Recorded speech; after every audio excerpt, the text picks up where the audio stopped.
Hachasu to the movie.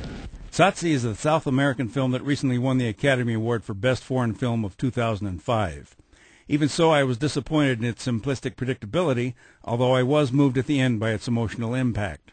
The word Tsotsi means thug, gangster, or hoodlum in the street language of South Africa's ghettos, and it's the name given himself by the 19-year-old protagonist, who won't even reveal his real name to the members of his gang, whom he leads on their jobs of theft, violent crime, and even murder. However, the audience learns Tsotsi's real name when a series of unusual and unfortunate circumstances causes him to think about his own tragic childhood. When the film opens, Tsotsi and his three gang members spot a man with money in a subway station in Johannesburg. They follow him onto the crowded train, stab him cold-bloodedly, take his money, and then hold him up with their own bodies until the train stops at the next station and they can escape.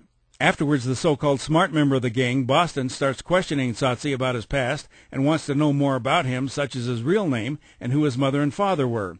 Tsotsi goes into a rage, beats Boston up brutally, and then runs off into the rainy night. Tsotsi finds himself in an upscale, respectable part of the city, sees a woman having trouble getting her car through the gate to her house, and when she gets out of the car to open the gate, Tsotsi jumps in and steals the car, even though he's been teased earlier about not even knowing how to drive. Then Tsotsi discovers the woman's baby boy in the back seat, and uncharacteristically he takes the baby with him to the corrugated metal shack that he lives in and tries to care for it himself. Of course, Tsotsi is so inexperienced that he replaces the baby's dirty diaper with something he fashions out of newspapers.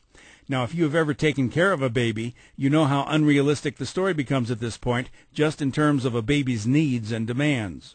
Tsotsi is a hard-knock life, South African style. The music is great, and even though it's predictable, you can't help getting emotional at the end. I'm Dan Culberson, and this is Hot Shots.